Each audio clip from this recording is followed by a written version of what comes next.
Good afternoon. Happy Saturday, everyone. This is Tony Harris Taylor, This is Jennifer Calendar.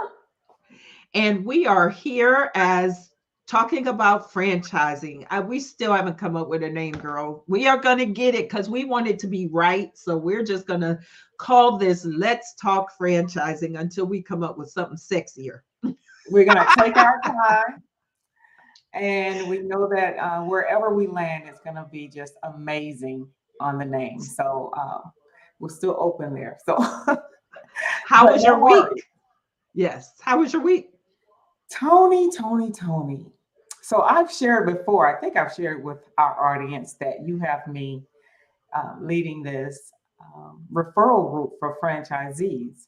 And it's just Mhm. really taking off with the interest with franchisees wanting to come together to share and build their businesses. And I have a number of people that when I do launch, it's going to be amazing. I am so excited about that. So that's been my week. It's just wrapping my brain around getting the participants in the group. And I'm just so excited.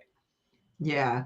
And our guest, we had a call with her this week, and she actually sparked something in me Yeah. around a mastermind for franchisees.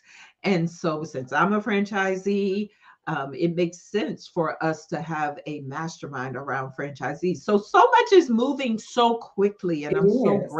grateful that we have maximized our time with the IFA.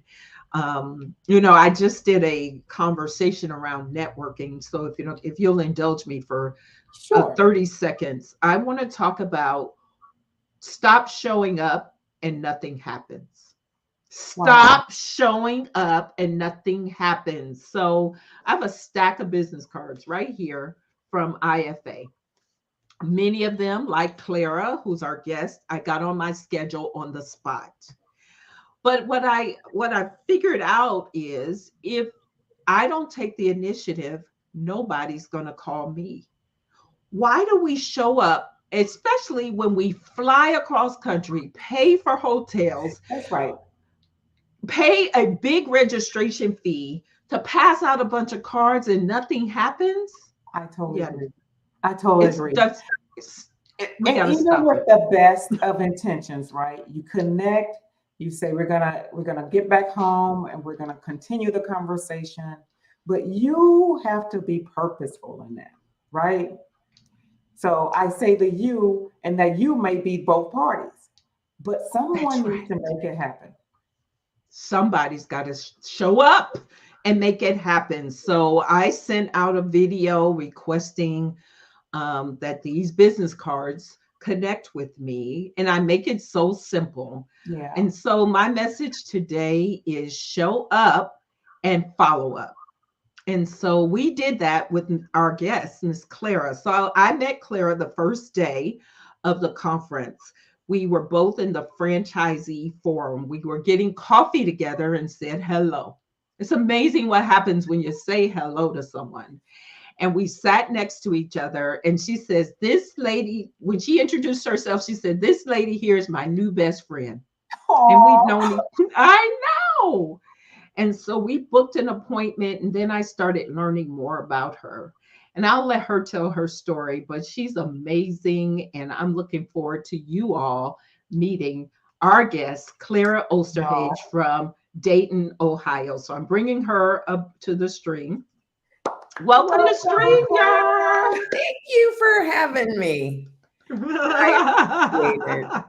The So time we shared with Claire, she's such a shining light and she has so much passion, and that will come through with what she has to share with us. So I'm just so excited, Claire, for you to join us. Thank you so much. You guys know how to make a girl feel special. well, you are special. You So are. let's start with your background. When we met and had our one to one, I found out you started as a social worker. So start there for me. How does a social worker go from social work over to a franchise owner? My passion has always been people, and to be quite frank with you, it was not planful. It just happened to be the best fit ever for me. So I was a medical social worker, rose into administration, loved what I was doing to an extent, and then was just this opportunity came in the newspaper, a display ad that said learn about franchising, and my husband handed me the newspaper and I made a phone call, I got a VHS tape that I watched and fell in love with the concept, having no idea at all that I would be able to use my background in social work as a business owner. So that was how the story began. Okay, so I'm gonna tell it because we like to keep things 100 here, Clara. And I seem to remember that you were ousted out of your job because they thought somebody with more degrees was qualified. Because and the reason why I bring that up is because we have a lot of viewers in that same situation. And they are like, what do I do? I thought that I was a shoe in for that next level. That's right. I've been there myself and I've been passed over. And it's like gives you a new perspective. And so, am I right? Is that kind of the Oh, story yeah, that?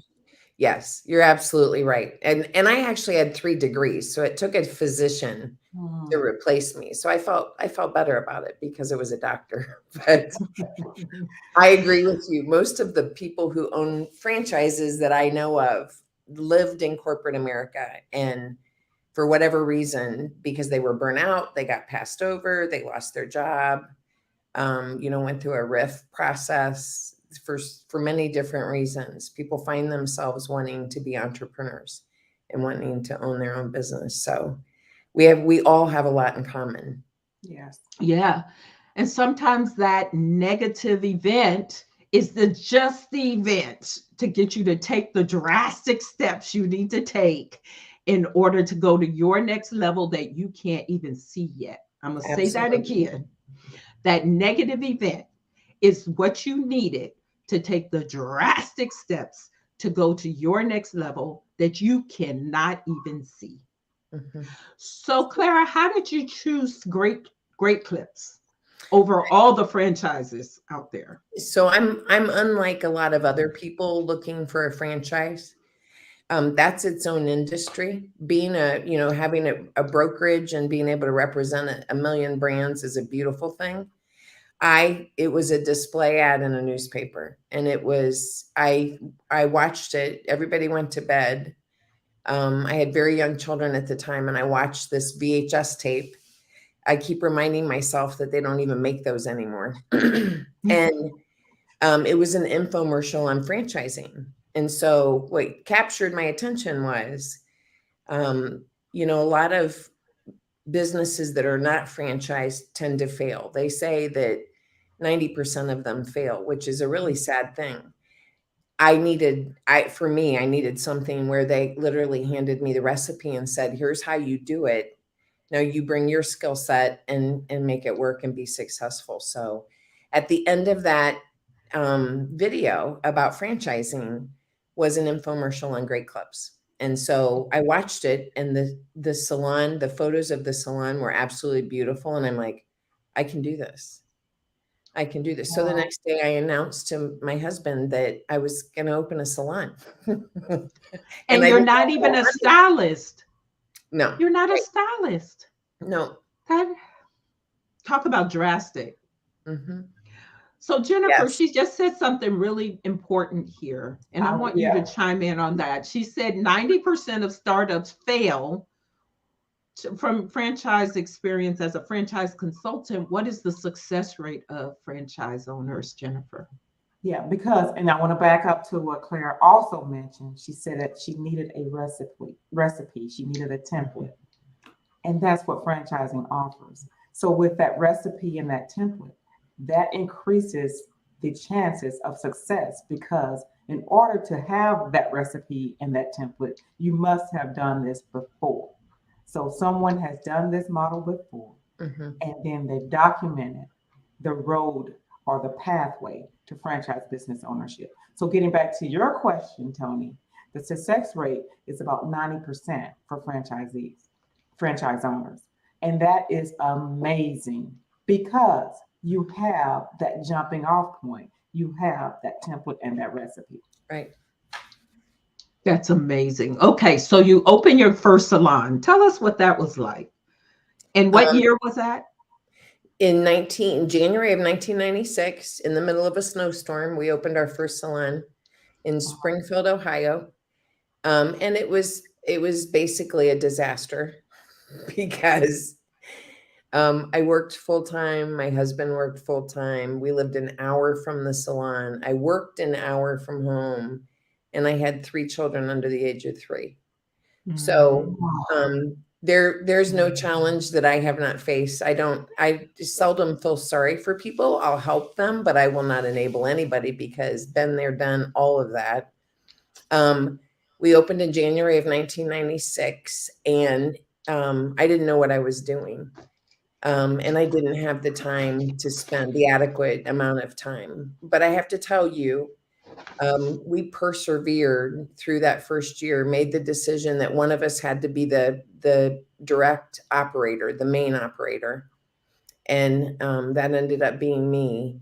And that was just the beginning of a whirlwind. I got very focused. I knew what I could do, and I knew that if I wasn't successful, we were just going to go back to nothing, which was going to be okay. Like, we decided we could figure it out. So. And Claire, I have a question about that. So when you knew that you wanted to go all in with this and you became focused, what were some of the adjustments that you had to make? Because you mentioned you lived an hour away, you still had your corporate job. And did any of that change? Not right away. We were 10 years in before I stopped working on the outside, but I did change the jobs I had. I couldn't work. I couldn't be as responsible, have that much responsibility. So I did a lot of crazy things. Like, I worked in a factory. I worked nights for a while to put food on our table. This is truly a, like, we were in an interesting place financially, but you have to, for me, and I could tell you stories about women against the world, because Mm, I went to banks and begged.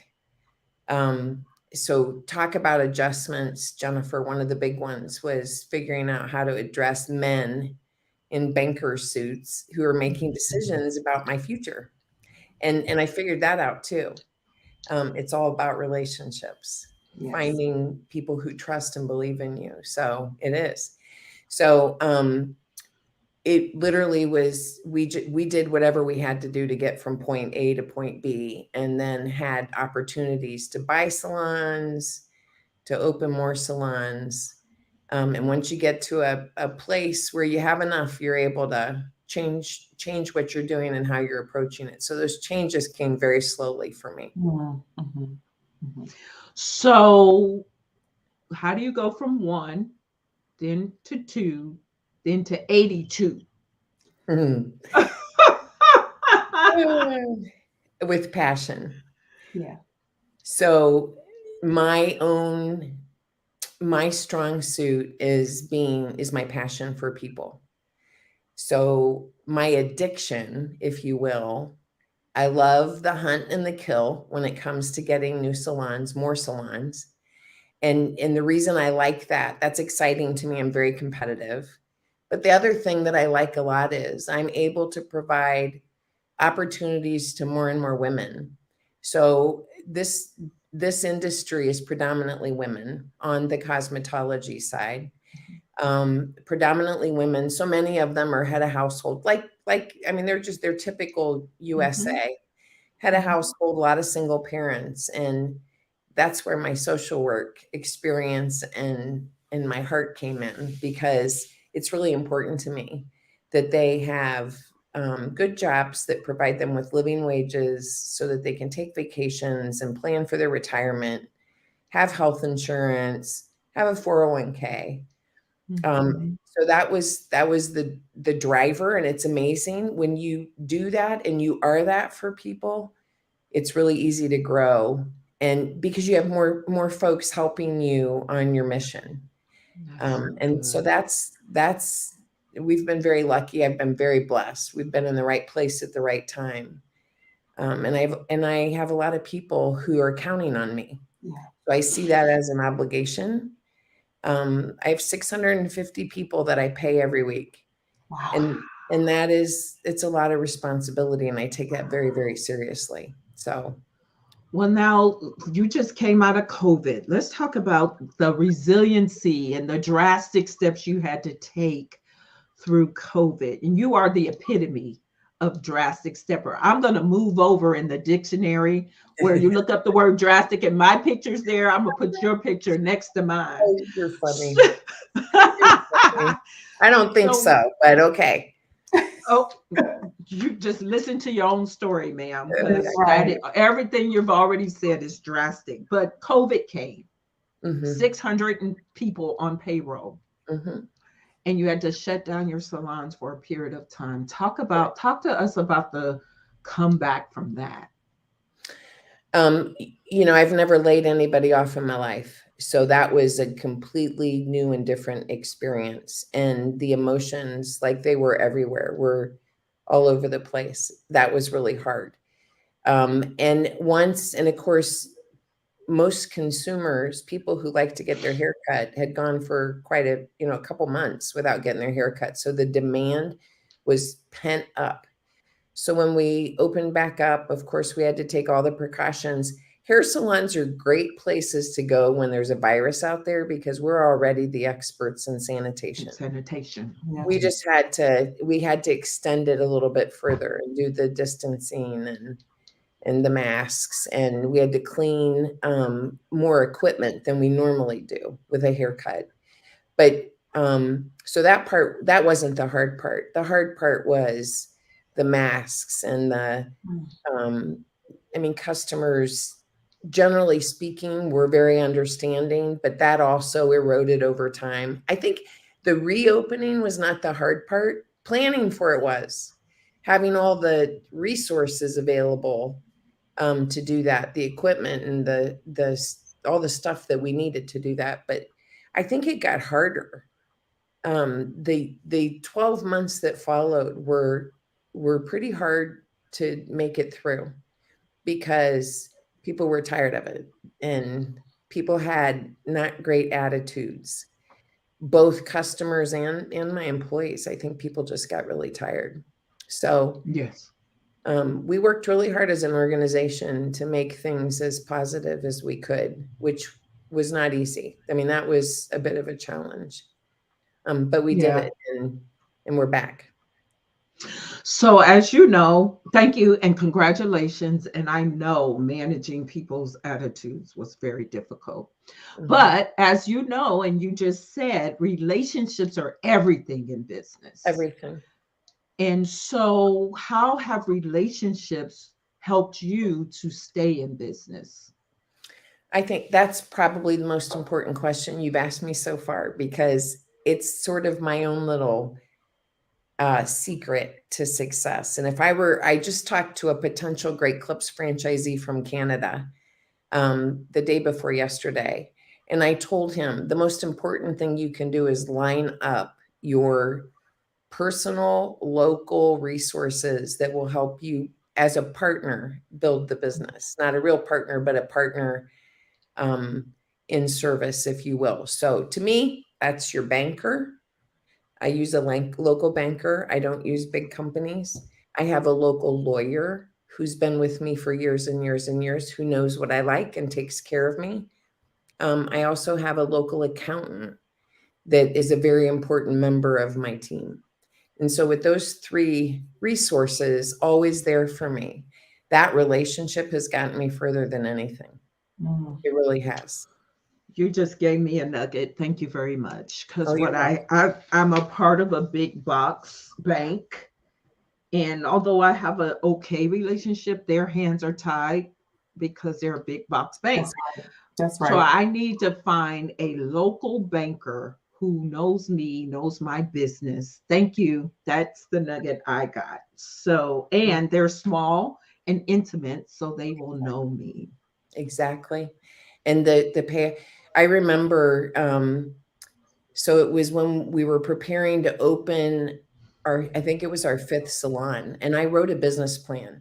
The hospital that I worked at before actually paid for me to get my MBA. So I have a bachelor's in social work, a master's in social work. I have an MBA, and I was really good. My project before I graduated was I wrote a business plan, and I love to write. So I wrote a business plan. I was very proud of it, but I would go in and see these people at these banks, and they didn't even want to hear what I had to say. They're, thank you, Mrs. Osterhage. No. Mm, no. Hmm. I found a banker, a very young man, um, at Fifth Third Bank in Dayton, Ohio, and he saw me through probably 15 years of growth because he believed in us. He was willing to go to bat for us. Mhm. We started this with no money. I mean, I literally used $35,000 out of my 403B, my retirement, and that's how we opened our first salon. So everything I did, I could teach you ways to open a business on credit cards. Bad idea, but sometimes you got to do what you got to do. Got too. Hmm. And there were other things that I was able to do that people laugh and go, I can't believe you did that. Well, and I can't believe I did it either, but you find a way. I mean, when you're driven and you know where you're going, you find a way. So those relationships come back to you two and threefold. It's just like the relationships, Tony, that you have with people now. I mean, look at your relationship with Jennifer. You're going to make each other stronger. I love what you're doing. It's no Thank different. you. Like it's the power of people and the power of relationships and working together. I Wow. love that. Thank you for seeing that in us. I So do. thank you. Clara, you are What? building a legacy business. You got kids working in your business I now. do. I do. So they go from little kids when you watch the VHS tape to now two of your sons are in the business. So talk Yep. to us about creating this legacy and what do you see for that? Um, I I'm hopeful. It's really hard. And you hear statistics, and I don't like the statistics necessarily, but they say that most businesses don't go past the second generation, which is not always true, but I think it becomes harder and harder because what I opened my business with, the trials and tribulations that I had, my boys are never going to experience that. Mm. I mean, they've never had to work nights in a factory to put food on the table. And there's a completely different perspective you have when you have sacrificed. Um, so my hope is I think they love what we do. It's a different kind of love because again, they didn't have to build it. But I would like to think that I've instilled in them the same work ethic, the same values, that I have, that it's about the people. It's not about cutting hair. It's not about the money. It's about the people. And I think it's going to take a little bit of time. Not everybody can jump on board with something like that, but I see tremendous progress with them, and I'm very hopeful. But we'll see. Oh, that's wonderful. And is that totally your exit strategy, for lack of a better word, is to leave that legacy for your kids? Jennifer, when somebody first said something to me a few years ago about exit strategy, I'm like, what are you talking about? I am not I'm exiting. not going anywhere. Yeah, and it's kind of like when I put my will together. It's hard. Yeah, I mean, most people, first couple times you talk about that stuff, it's really hard, it very, is. very emotional. It's humbling. It is humbling Yeah, because we are mortal, that's right. and that's a hard thing. So it's only been in the last couple years that I have focused on my estate planning and trying to figure out what happens. So I'm going to say I'm probably a quarter of the way there.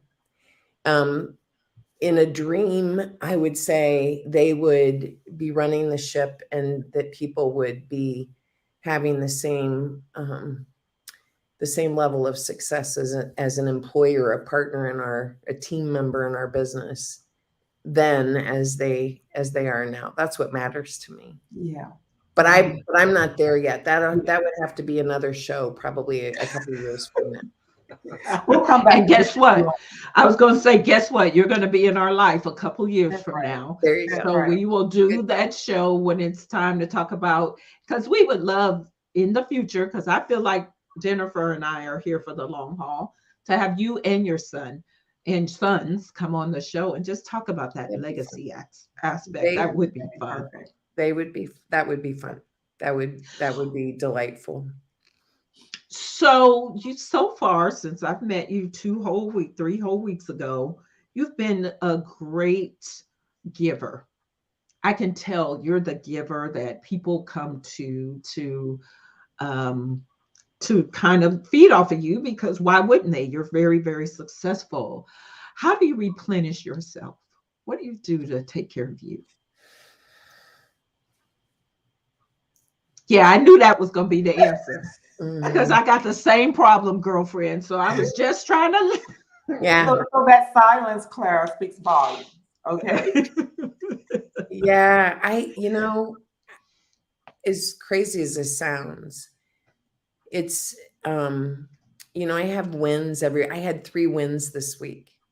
Oh, I share. had a win with around a maintenance issue. I had a win around an alarm system issue.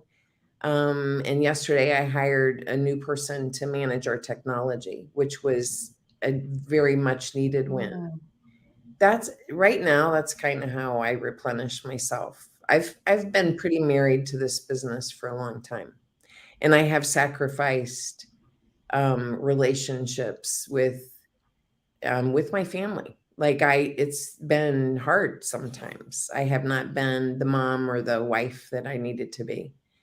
And I'm not afraid to say that, because I think other women need to learn from that, and men, because men do the same thing. And so ultimately, um, replenishing it for, I haven't found a place to do that. I'm in it one group. Tony and I talked about that. I'm in one group that's all men and me, and they're large franchisees with great clubs, and that helps me a little bit. They say it's lonely at the top, and boy, if that's not the darn truth, it's hard to be in a place where um, you don't have anybody to talk to. Everybody comes to you and asks for help, but then who do you go to? So the woman who is part of the ownership of Great Clips, which is privately held. Her name is Rhoda, and she's my role model. It's the woman who, if I were going to aspire to be like anybody, it would be her. Mm, She's so smart and she's so driven, and she's also married to her business. So, and mm. she's just now starting to figure out how to replenish. And Um, balance, yeah, balance, balance. Yeah, yeah, it's so key. hard. I think as women, that's one thing that we struggle with. I know I struggle with it too. That balance Yep, and making sure that you're not exhausting yourself in one bucket of your life, and another bucket of your life is suffering because of it. And I thank you for sharing that. Thank you for and I sharing. think as sometimes, women, yeah, sometimes Jennifer, you don't even know what's going on. yeah, I yeah, mean, it takes something has to happen for you to figure out like the shape that you're in. yeah. And this 2 years of COVID has really, and I know for many, many people, like it really took my bucket that way down. Because Same. Yeah. you worry about everything. You worry about Yeah, everything, even the yeah. things you can't see. Are you're just in this place right now, I think.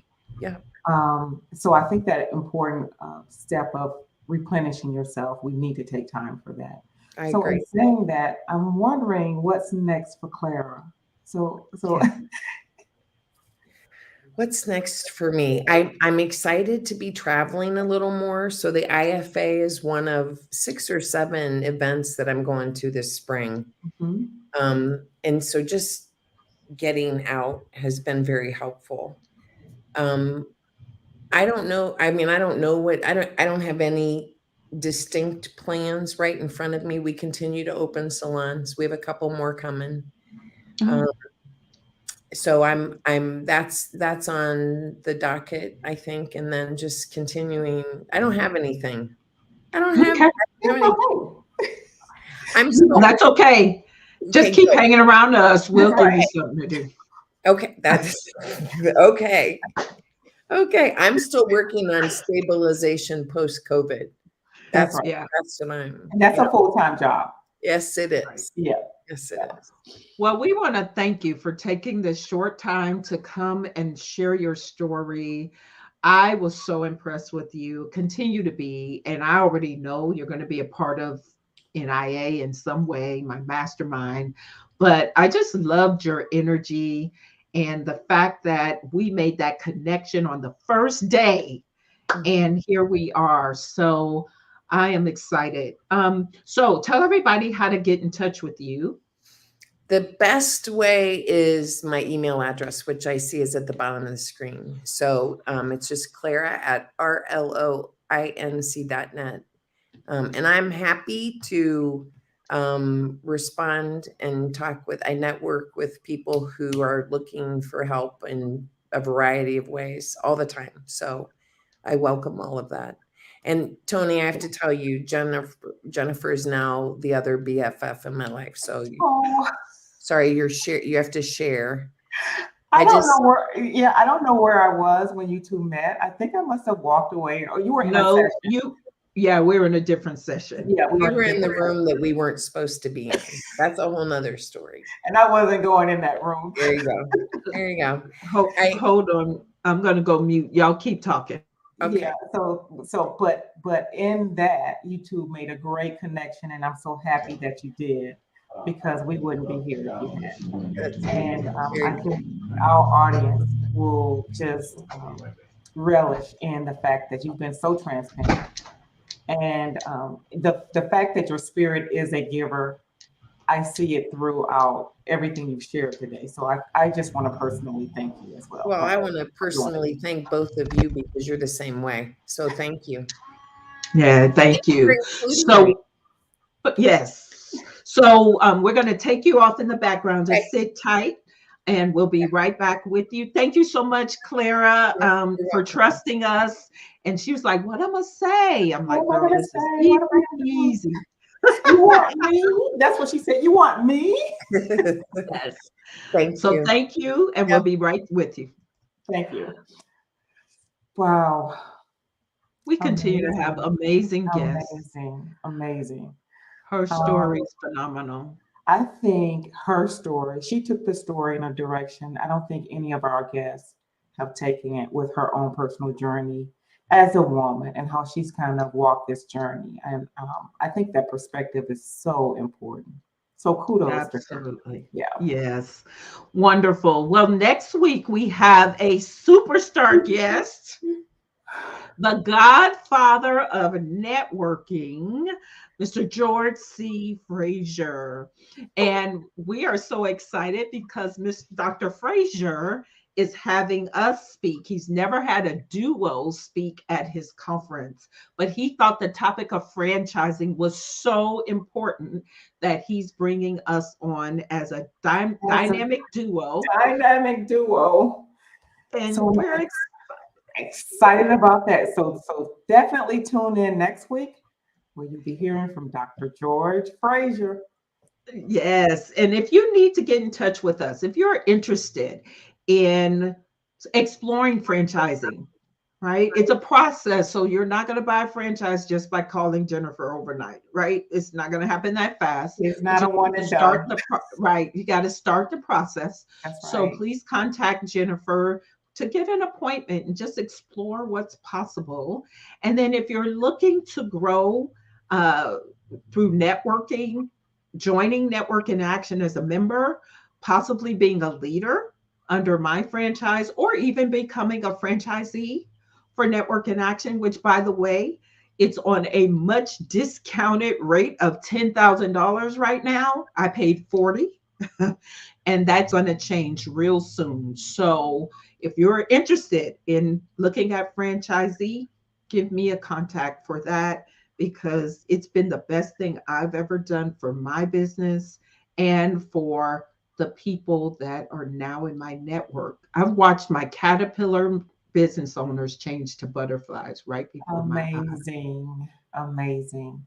And what a Yeah. wonderful way to start your path to franchising. An Yes. easy entry point with NIA. Yay. Well, thank you, Jennifer, for being so fabulous. I love having you as a partner. Oh, You I keep love it keep as me on well. my toes, and Every we, Saturday, we have so much fun on this show. I mean, this is amazing. So, yeah. another great show.